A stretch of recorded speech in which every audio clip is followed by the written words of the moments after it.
नाज़रीन, आप देख रहे हैं फास्ट 92 न्यूज़। मैं हूं आपका होस्ट मियां आबिद हुसैन। प्रोग्राम जड़ांवाला की दुनिया के साथ मेरे साथ एक मजलूम बंदा मौजूद है, जिसके साथ आज से 2018 में इनके साथ नाइंसाफ़ी हुई थी। इनसे जान इनके साथ जो मामला कैसे पेश है। अस्सलाम वालेकुम। असलाम सर, मैं ਚੱਕ ਨੰਬਰ 233 ਦਾ ਰਹਿਸ਼ੀ ਹਾਂ। ਮੈਂ ਸੁਨਿਆਰੇ ਦੁਕਾਨ ਜੁਐਲਰੀ ਦੀ ਸਰ। ਉੱਥੋਂ ਆ ਕੇ ਮੈਂ ਇਥੋਂ ਮੁਕੰਮਲ ਜ਼ੇਵਰ ਕਰਾਂਦਾ ਸੀ ਰਮਜ਼ਾਨ ਵਲਦ ਅਲੀ ਮੁਹੰਮਦ ਕੋਲੋਂ, ਜਿਹੜਾ ਜ਼ਿਆਦਾਤਰ ਵਿੱਚ ਖੋੜ ਪਾਉਂਦਾ ਰਿਹਾ। ਸ਼ਿਕਾਇਤਾਂ ਲੱਗਣ ਤੋਂ ਬਾਅਦ ਗਾਹਕਾਂ ਦਾ ਗੱਲਾਂ ਸੁਣਨ ਤੋਂ ਬਾਅਦ ਮੈਂ ਸਰਾਫਾ ਮਾਰਕੀਟ ਦੇ ਸਦਰ ਨੂੰ 2018 ਦਰਖਾਸਤ ਦੇ ਕੇ ਆਪਣੇ ਹੱਕ ਵਿੱਚ ਫੈਸਲਾ ਹੋਣਾ ਦਿੱਤਾ। 2018 ਦੇ ਵਿੱਚ ਕਿੰਨਾ ਅਰਸਾ ਦੇ ਨਾਲ ਕੰਮ ਕੀਤਾ ਸੀ?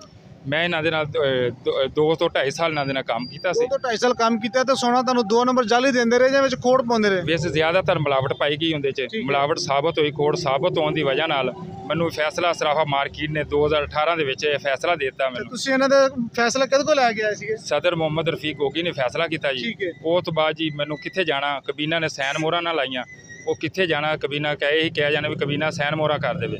ਮੈਂ ਸਰ ਦੁਬਾਰਾ नज़र-ए-सानी मेरे को SO साहब ने कराई भी, नज़र-ए-सानी करवा के लिया। सदर मुहम्मद रफीक ने दोबारा नज़र-ए-सानी करके दी। जो नज़र-ए-सानी करती मैं थाना सिटी जड़ांवाला SO जी के कोल गया तो मैनू तो उठा के लिया गया और लिया के मैनू इत्थे बॉन्ड करता गया।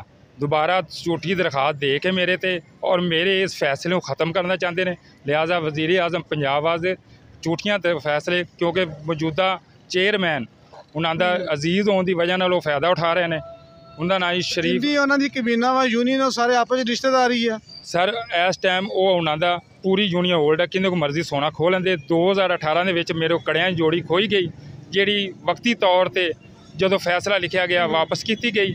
ਔਰ ਦੁਬਾਰਾ ਉਹੀ ਕੜਿਆਂ ਦੀ ਜੋੜੀ ਮੇਰੇ ਕੋਲ ਆਈ। ਦੁਬਾਰਾ ਫਿਰ ਯੂਨੀਅਨ ਦਾ ਚੇਅਰਮੈਨ ਮੁਹੰਮਦ ਤਾਰਕ महमूद आ, वो मेरे को वही कड़ियाँ ਜਿਹੜੇ कड़े मेरे को खोए गए आ, दोबारा मेरे को सोने की तलब कर रहे हैं। लिहाजा यूनीयन ने वापस किए सी। उस दिन वक्त के हालात वेखते हुए मेरा 3 तोले सोना और कड़े इन्हों के कोल है। लिहाजा मेरी मेहरबानी करे वज़ीर आज़म पंजाब, वज़ीर RPO साहब को मैं अपील करना।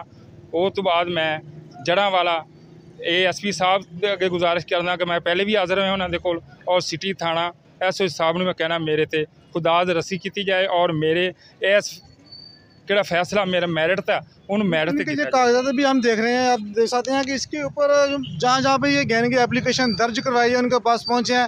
जो उस वक्त के सदर मौजूदा सदर थे, उन्होंने ये फैसला दिया था कि जो 3 तोले जो सोना है इनकी मलकियत मानता है इनको दिया जाए। लेकिन 2018 से लेकर अब तक ये दर बदर की ठोकरें खाने पर मजबूर हैं। लेकिन इनका ये कहना है कि हमारी अला काम से अपील है कि हमारी दादरसी की जाए और हमारे साथ इंसाफ किया जाए। जी।